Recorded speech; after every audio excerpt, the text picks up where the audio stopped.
Hey everybody, this is Dave here at Blue Bears Games, and today we're going to be doing Blues Brews. I'm extremely happy to present to you my version of what I'm going to put together as Animar Soul of Elements. I will read to you what he does, and then we will go over what I put together as far as my commander deck for Animar. So let me zoom out a little bit here, and we will go over everything. Alright, so Animar is a green, a red, and a blue for a 1/1 that has it's an elemental that has protection from white and from black. And whenever you cast a creature spell, I can put a +1/+1 counter on him. And then creature spells that I cast cost one generic less to cast for each +1/+1 counter on him. So he's a very popular commander out there. A lot of people like him, and I'll show you some of the reasons why I like him. Everybody has a different reason. He's really good. He's absolutely one of the better commanders out there in the game. So let me go over and I'll start with the lands and then we'll go from there. So the lands aren't 100%. I have one change I need to make off the bat. So we're going to start with the command tower. Ketria Triome is the tri-land that comes into play tap, but is also a forest island mountain that taps for green, blue, and red. And you can cycle it for 3. Frontier Bivouac, I don't know how to say the name. It's basically a tri-land, but doesn't have the land types. So it enters the battlefield tapped, and it taps to add a taps to add a blue, a green, or a red. Breeding pool. I didn't put in true dual lands in here, not for any reason other than they went to other decks, and this deck seems to not really care about the colors as much. So Breeding Pool, it's the blue-green shockland. Hinterland Harbor is the check land for blue-green. This is the thing I'm going to change. I have a Waterlogged Grove in here until I get my hands on something else. It's taps. You can tap it and pay a life to add a blue or a green, or you can pay 1, tap it, and sacrifice it to draw a card. I'll be changing this out for Karplusan Forest, and that is the pain land from Ice Age for green-red. Yavimaya Coast is the blue-green pain land. It taps to add a colorless or a blue and a green, and you deals 1 damage to you, and that is foil. Misty Rainforest is the blue-green fetch land. Steam Vents is the blue-red shockland. Sulphur Falls is the blue-red checkland, and Shivan Reef is the blue-red Painland from Ice Age, or in this case, I got it out of one of the commander sets because I didn't have any. Scalding Tarn is the blue-red Fetchland. Stomping Ground is the green-red Shockland. Rootbound Crag, the green-red checkland. Wooded Foothills is the green-red Fetchland, and then Cinderglade, which will not be taken out. I like this because it's a mountain and a forest, and it enters the battlefield tapped unless you control 2 or more basic lands. Now, the issue I have with this is that there aren't a lot of basic lands in this deck, so I'm hoping that if I do, I'm going to do some testing on it to see. If not, then Karplusan Forest is a better, obviously a better choice for this deck, because I'll show you in a minute why. But it can work if I need the color. I don't put Opal Palace in a lot of decks, but I did for a reason. So Opal Palace taps to add a colorless. Then you can pay 1 and tap it and add 1 mana to your mana pool of any color in your commander's color identity. And if you spent this mana to cast your commander, it enters the battlefield with a number of +1/+1 counters on it equal to the number of times it has been cast from the command zone this game. So the reason why that's important is because the more counters on Animar, the better this deck will be. Obviously, that's the whole theme to Animar anyway, so that fit with it. Alchemist's Refuge, it taps to add a colorless, and for a blue and a green and tap it, you can cast non-land cards this turn as though they had flash. So it makes everything an instant.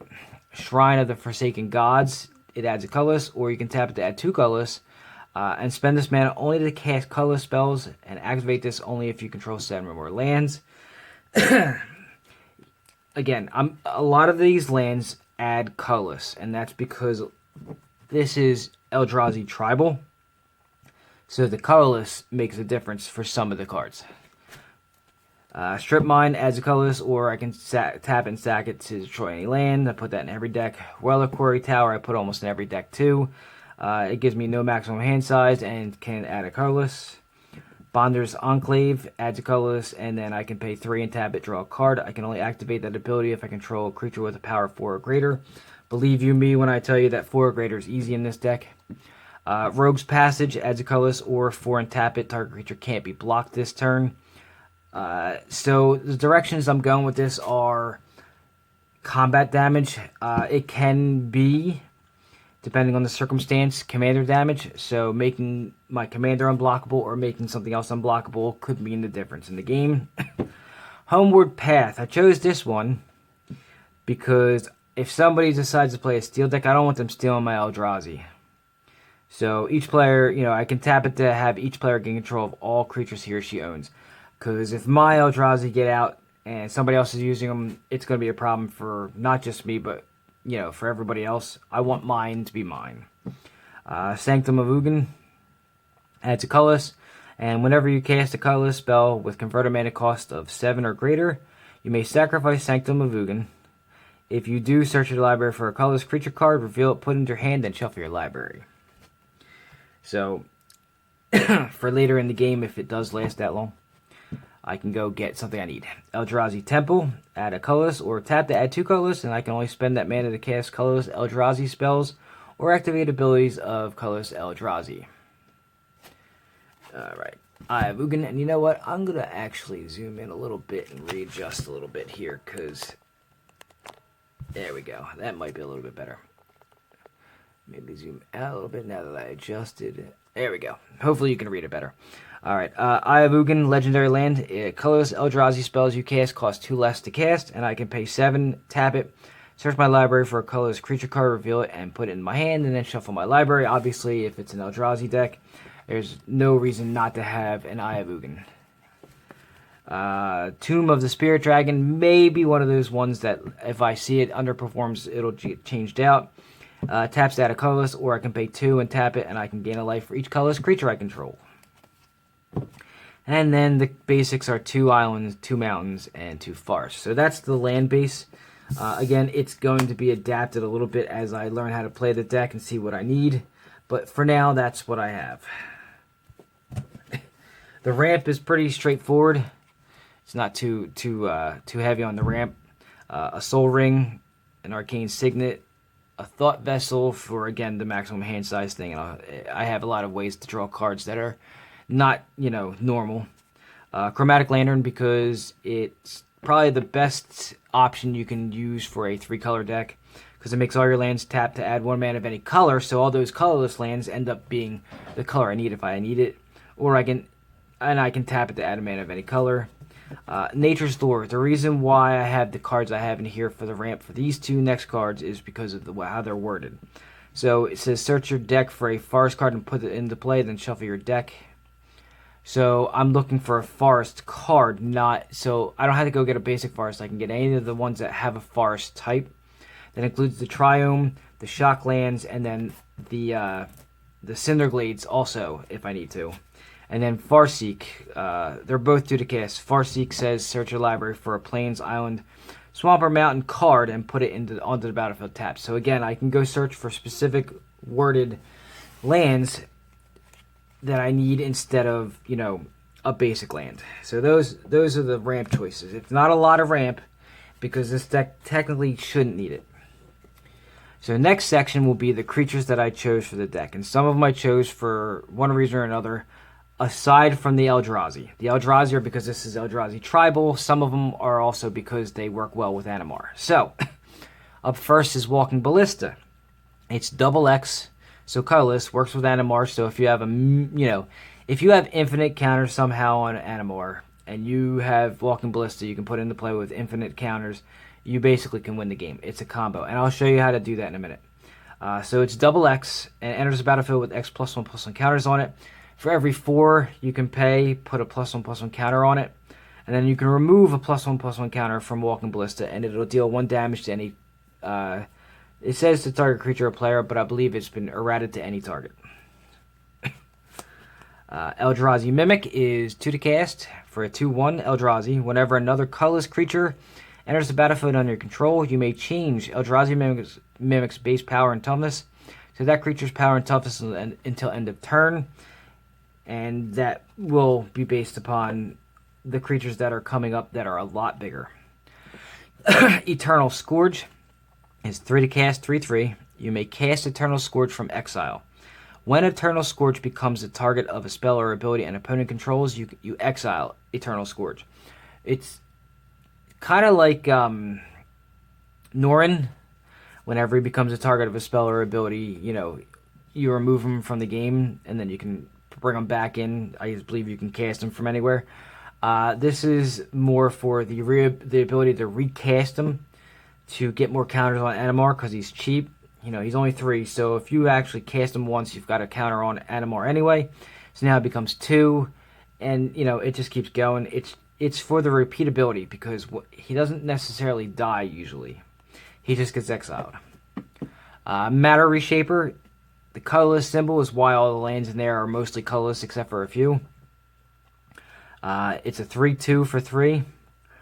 When he dies, reveal the top card of your library, and you may put a card onto the battlefield if it's a permanent card with converted mana cost 3 or less. Otherwise, put that card into your hand. So when he dies, you either put something on the battlefield or you put something in your hand. It's not really card draw, but it's definitely helpful for when you need cards. Here's the infinite part of it. Okay, so at first, when I was researching how Animar gets built in different ways so that I could figure out what way I wanted to go, I couldn't figure out why everybody had this in their deck. I didn't put it together at first, and then it dawned on me. I was like, oh, it's infinite. Got it. Okay. So Ancestral Statue is a 4 to cast, 3/4 Golem. When Ancestral Statue enters the battlefield, return a non-land permanent you control to its owner's hand. That can include Ancestral Statue. So, if you're able to do it, you can get it to where he's cast for free with 4 counters on Animar over and over and over and over and over again, giving Animar infinite counters, giving you infinite enters the battlefield triggers, giving you infinite leaves the battlefield triggers, and basically it's your win con. It's one of them in this deck anyway. So Ancestral Statue enables Animar to go infinite either with counters, triggers, what have you. So it's one of the things I didn't do because I only had one and I had another deck idea involved is if you really wanted to, you could do Simic Ascendancy with Ancestral Statue and Animar and you can win right off the bat. So, but I wanted to go a different direction with it. So that's why Ancestral Statue is in this deck and probably every other Animar deck out there. Alright, now that that's explained, next up is Thought Not Seer. It's a colorless and 3 generic. And please understand, people don't... I've seen this question asked. Animar does not reduce the cost of this colorless symbol. It only does the generic, so you still have to pay the colorless for these. So Thought Not Seer is a 1 colorless and 3 generic for a 4/4 Eldrazi. When it enters the battlefield, target opponent reveals his or her hand. You choose a non-land card from it and exile it, and then when Thought Not Seer leaves the battlefield, target opponent draws a card. Reality Smasher, colorless and 4 generic for a 5/5 Eldrazi with trample and haste. When it becomes the target of a spell or an ability an opponent controls, counter it unless that spell's controller discards a card. Conduit of Ruin, 6 to cast, 5/5. It's another Eldrazi. When you cast it, you may search your library for a colorless creature card with converted mana cost 7 or greater. Reveal it, then shuffle your library and put that card on top. The first creature spell you cast each turn costs 2 less. Oblivion Sower, 6 to cast, 5/8. When you cast Oblivion Sower, target opponent exiles the top 4 cards of his or her library. Then you may put any number of land cards that player owns from exile onto the battlefield under your control. Endbringer is a colorless and 5 generic for a 5/5. It untaps during each other player's untap step. You can tap him to do a damage to target creature or player. And for colorless and tap him, target creature can't attack or block this turn. And for 2 colorless, you can tap him and draw a card. So, good utility there. Deep Fathom Skulker is a blue and 5 generic for a 4/4. It's an Eldrazi with the Void, so it's actually colorless. When a creature you control deals combat damage to a player, you may draw a card, so more card draw. And for a colorless and 3 generic, target creature can't be blocked this turn. So again, more ways to make my commander or other things unblockable to get commander or to get combat damage through. Up next is Void Winnower. It's 9 to cast for an 11/9. And your opponents can't cast spells with even converted mana costs, and 0 is an even cost. And your opponents can't block with creatures. Can't block with creatures with even converted mana costs. So, a little bit of utility there. One of the Titans, Kozilek, the Great Distortion, is 2 colorless and 8 generic for a 12/12. When you cast Kozilek, the Great Distortion, if you have fewer than 7 cards in your hand, draw cards equal to the difference. Has Menace, and discard a card with a converted mana cost X, and counter target spell with converted mana cost X. More utility, and he's one of the Titans. Spawn Sire of Ulamog. I've used this card before in Perforos to make an infinite combo. I believe I didn't do that here, but I could. It's 10 to cast for a 7/11. Annihilator 1, which means whenever this creature attacks, defending player sacrifices a permanent. For 4, I can put 2/0/1 Eldrazi spawn creature tokens onto the battlefield, and those tokens have sacrificed this creature and add a colorless. The last ability in Commander doesn't matter, but I'll read it. It's for 10, I can cast any number of Eldrazi cards you own from outside the game without paying their mana costs. Can't do that in here because there's no such thing as outside the game. Up next is Kozilek, Butcher of Truth, one of the other Titans, 10 to cast 12/12.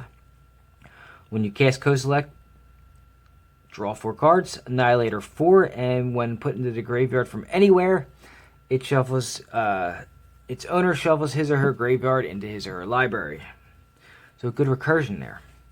Ulamog, the newer one, 10 to cast for a 10/10.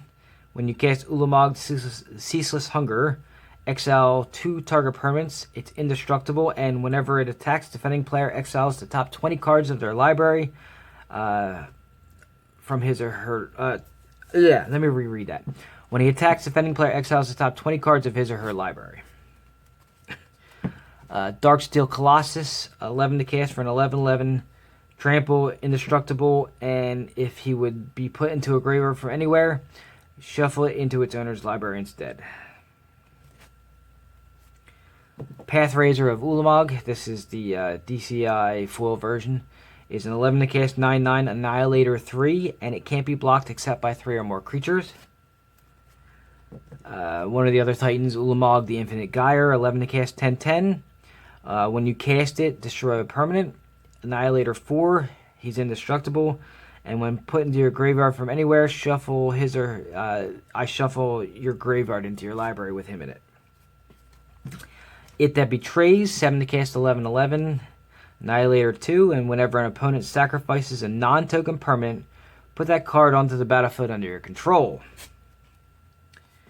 Blightsteel Colossus, 12 to cast 11/11. Trample, Infect, indestructible, and if Blightsteel Colossus would be put into a graveyard from anywhere, reveal it and shuffle it into its owner's library instead.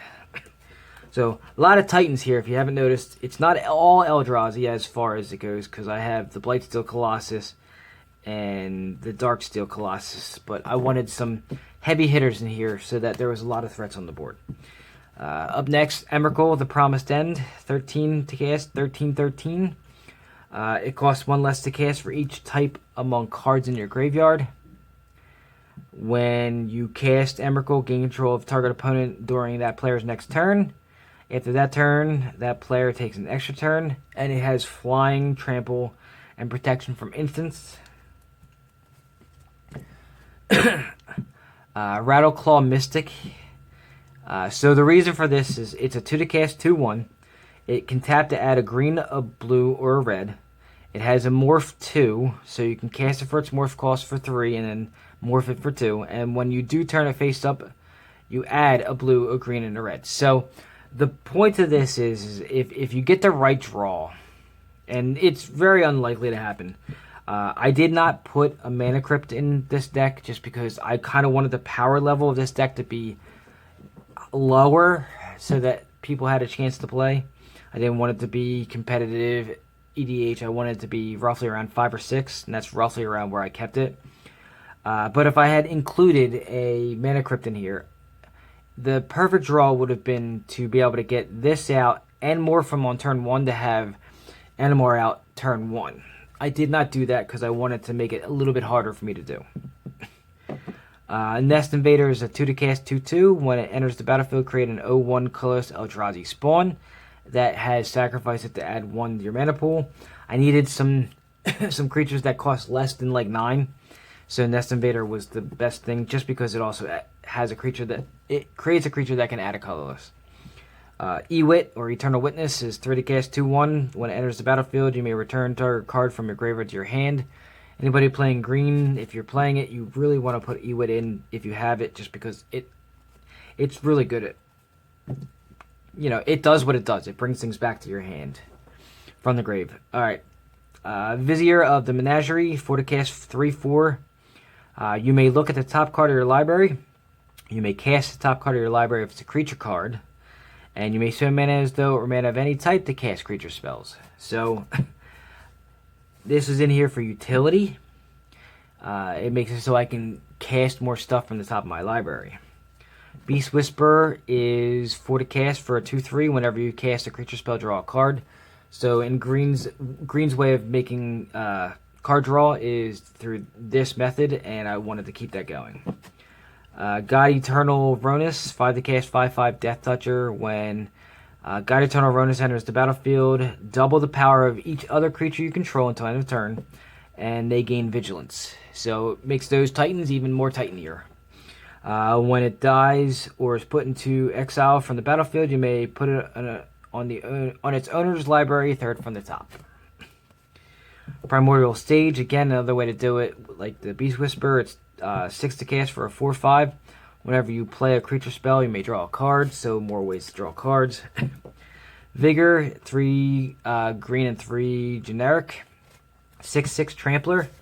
If damage would be dealt to another creature you control, prevent that damage and put a +1/+1 counter on that creature for each 1 damage prevented this way. When Vigor is put into your graveyard from anywhere, shuffle it into its owner's library. So if you can't tell, I did a lot of things here that shuffled back in. Craterhoof Behemoth, if you don't know what that is yet, it's 8 to cast for a 5/5 haste. When it enters the battlefield, creatures you control gain trample and +X/+X until end of turn, where X is the number of creatures you control. Basically, both of these are ways to end the game. Actually, even God Eternal Ronus is ways to end the game. Prophet of Distortion is 1 blue for a 1/2. It's devoid, so it's colorless, and you can pay 1 colorless and 3 generic to draw a card. So again, more ways to draw cards. Consecrated Sphinx was actually a late addition. I wasn't originally going to do this card. I had other things I was going to do, and then I was like, wait a minute, creatures. I need creatures to go in the deck, and then I need ways to draw cards. What better way than Consecrated Sphinx? So 6 to cast, 4/6 flyer. That solves another problem in itself, is that it's flying. Whenever an opponent draws a card, you may draw 2 cards. So, and then the last addition I made, besides Ugin, because I just pulled it, Palinchron. I was not going to put this in either. And then I realized with Animar, he's pretty much going to be 2 blue every time. So, it's an infinite mana combo if done right. So Palinchron costs 5 colorless and 2 blue. He's a 4/5 flyer. When it comes into play, untap up to 7 lands. And for 2 blue and 2 of any, I can return them to my hand. So if done right, you can get infinite mana out of this. I do have something in here that, I have a couple of lands that provide more than 1 mana. So the point of it is to be able to get him into play with Animar having at least 5 counters on it. So it costs 2 blue, and then 2 blue and 2 of any. So it costs a total of 4 and 2 generic. 4 blue and 2 generic. So that's 6, and you're untapping 7 lands. Hopefully one of them provides more than one color or 1 mana, and you've got an infinite mana between him and Animar. So He was a late inclusion. I wasn't originally going to do it. And then I was like, you know what? I need another creature because the whole point of this deck is creatures, and I needed to affect Animar in a positive way. He was flying, he returns himself, so he does exactly what Animar wants, and he creates infinite mana. So Palinchron was a very late addition, and I wanted it in there after I saw it. And the last creature I have here is Surak Dragonclaw. It's a 5 to cast 6/6, so it's a green, a blue, and a red, and 2 generic for a 6/6. Flash, can't be countered, creature spells you control can't be countered, and other creatures you control have trample. He does everything I want him to do for the color combination I had here. So he was an auto-include. Originally, this was how the deck was started, was I was going to use him as the commander. And then I was like, no, Animar makes much more sense. So that is the suite of creatures that I have in here. They do a pretty fantastic job of what I need. Defensively, however, not so much. I have a Swiftfoot Boots so that I can give Animar Hexproof if I need to, or anything Hexproof if I need to. Frozen Grip, just so I can get rid of any one enchantment or artifact that is kind of bothering me. All is Dust, which is each player sacrifices all colored permanents they control for 7. Most of my stuff, it doesn't have colors, so it makes sense. And of course the Cyclonic Rift, because when you're playing blue and you're in Commander, Cyclonic Rift is the ultimate. So if you don't know what it is, you gotta come out from under that rock. It's a 2 to cast instant that you can overload for 7 and return target non-land permanent you don't control to its owner's hand, or with overload all non-land permanents you don't control. So not a lot of defense. The reason why not a lot of defense for this deck is because this deck is not meant to play defense. You're trying to pretty much put a board state on the board that's extremely threatening, and it will make you the target. Trust me on that, it will, but you should have enough to get through it. The rest is utility cards. That includes some of the Planeswalkers, card draw, all that kind of stuff, and I'll go over all that now. Lifecrafter's Bestiary is 3 to cast. At the beginning of your upkeep, scry 1. Whenever you cast a creature spell, you may pay a green, and if you do draw a card, so there's some more card draw. Worldly Tutor is a green, 1 green for an instant. Search your library for a creature card. Reveal that card to all players. Shuffle your library and put it on top. Helps me go find the card I want. Ristic Study, because we're in blue and because I have to annoy everybody that I play with. Do you pay the 1? Is 3 to cast enchantment. Whenever an opponent plays a spell, you may draw a card unless that player pays 1. More card draw. Concordant Crossroads is actually on the is one of the cards on the chopping block. It may or may not stay, depending on how I see it runs. For a green, it's an enchant world. Basically, it's an enchantment. Creatures have haste is how it reads now.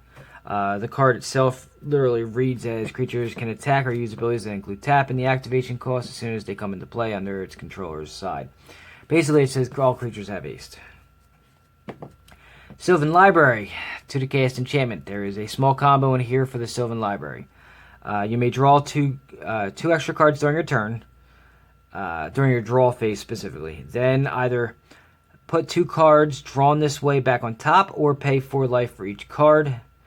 Yeah, there's a combo coming on this one. Elemental Bond, 3 to cast enchantment. Whenever a creature with power 3 or greater enters the battlefield under your control, draw a card. Or card draw, because I want to keep drawing cards. This is the card I was talking about earlier where if you want something out that produces more than 1 mana for the land. So it starts off as Growing Rights of Itlimak. It's 3 to cast legendary enchantment. When it enters the battlefield, look at the top 4 cards of your library. You may reveal a creature card from among them and put it into your hand. Put the rest on the bottom of your library in any order. And at the beginning of your end step, if you control 4 or more creatures, transform it. And basically what it turns into is a Guy's Cradle. So you can tap it to add a green, or you can tap it to add a green to your mana pool for each creature you control. So in the way that this deck is run, most likely you're going to have 4 or 5 creatures, maybe even 6 out. So it'll tap for way more than the amount that, it's, yeah, it'll tap for a lot. So it's one of the, like with Palinchron out, the hope is that this is out flipped so that you're adding 7 or 8 or 9 green mana to your mana pool every time so that you can create infinite mana. So that's why the Palinchron was added. This was in here well before, and I was like, okay, I wanted a way to abuse it a little more. It's kind of janky, but it works. Alright, Awakening Zone. Through the cast and at the beginning of your upkeep, you may put a 0/1 colorless. Basically, create an 0/1 Eldrazi spawn that has sacrificed it to add a colorless. It helps with your creature count for the Growing Rights of Itlimak and for what's his name? The one that says they gain +X/+X for each creature. Craterhoof.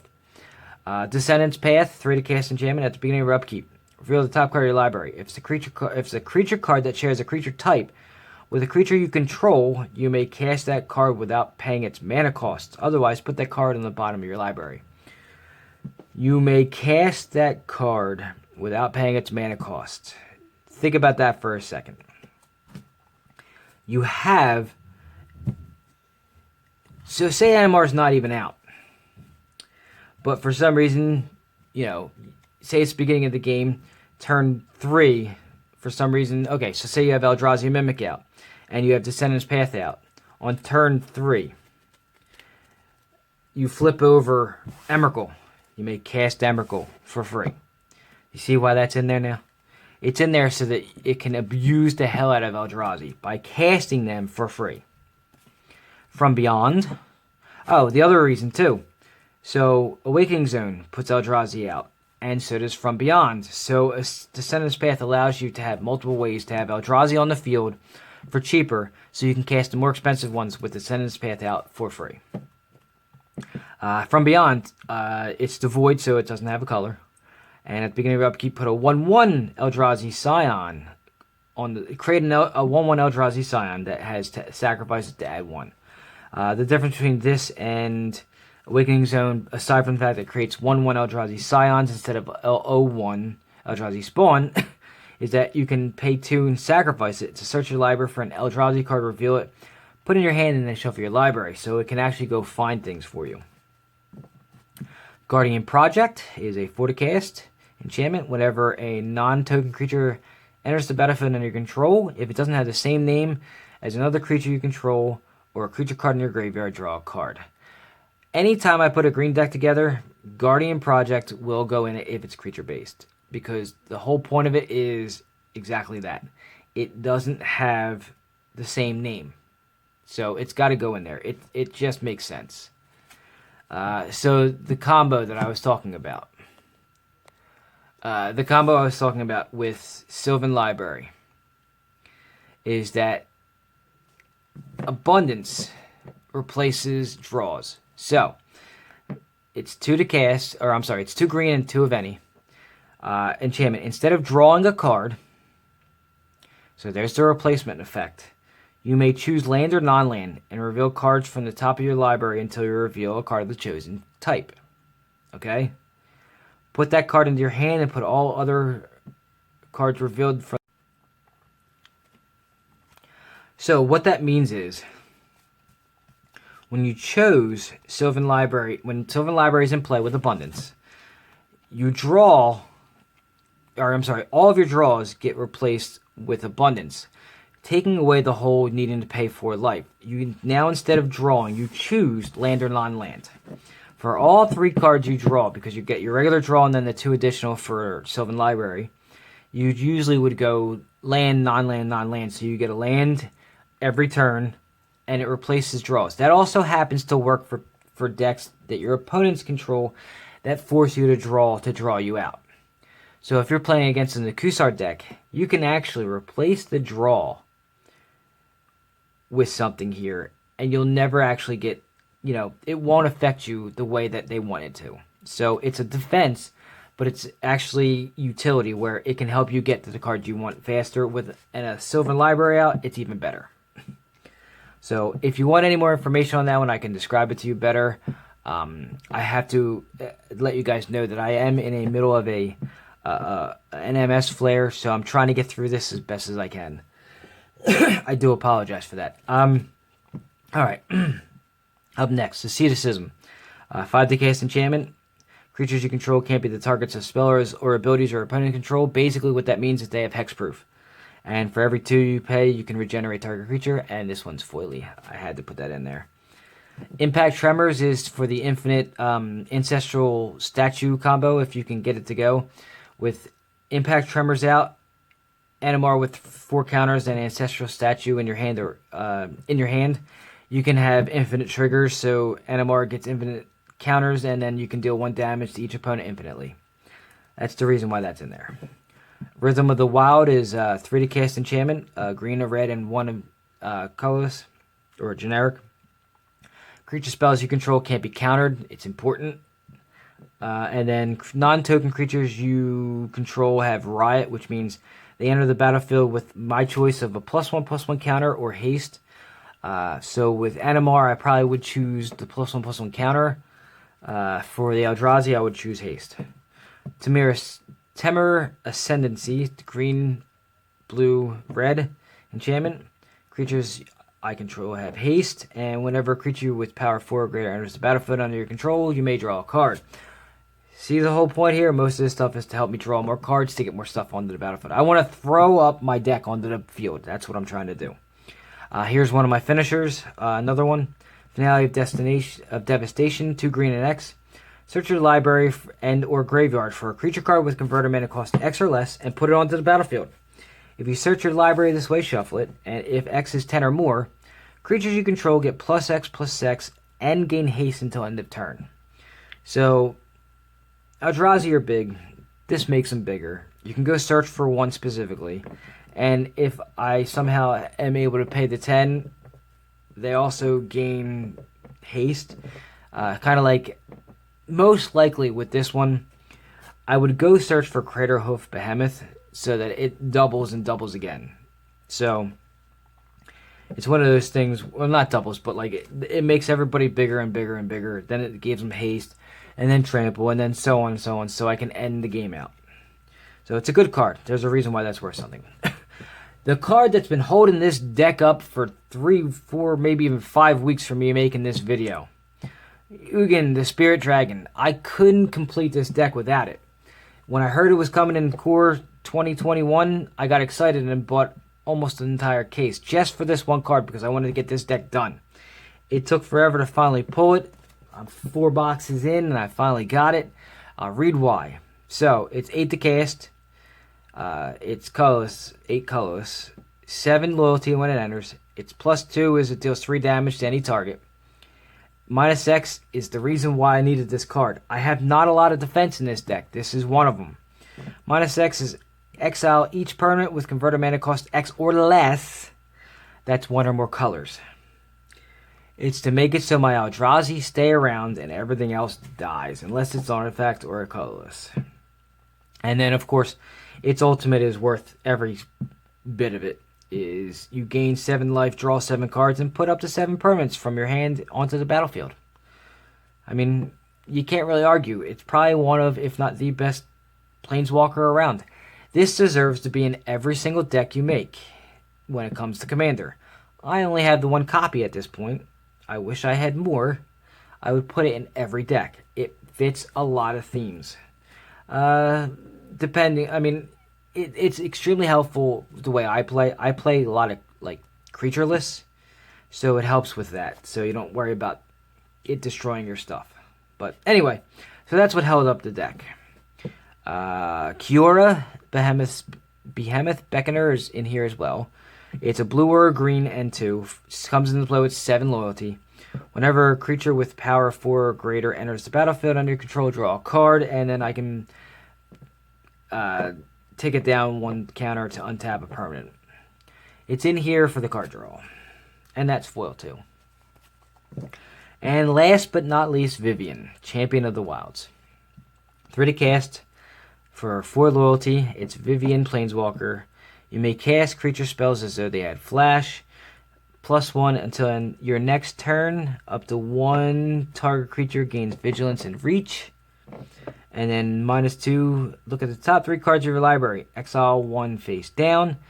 And put the rest on the bottom of your library in any order. For as long as that card remains exiled, you may look at that card and you may cast it if it's a creature card.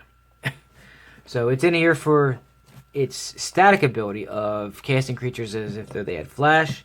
But its -2 also makes it so that I can cast a creature spell out of nowhere because it's an exile. So, anyway, that is my version of Animar, Soul of Elements, Eldrazi Tribal with a couple of infinite combos in there to boot.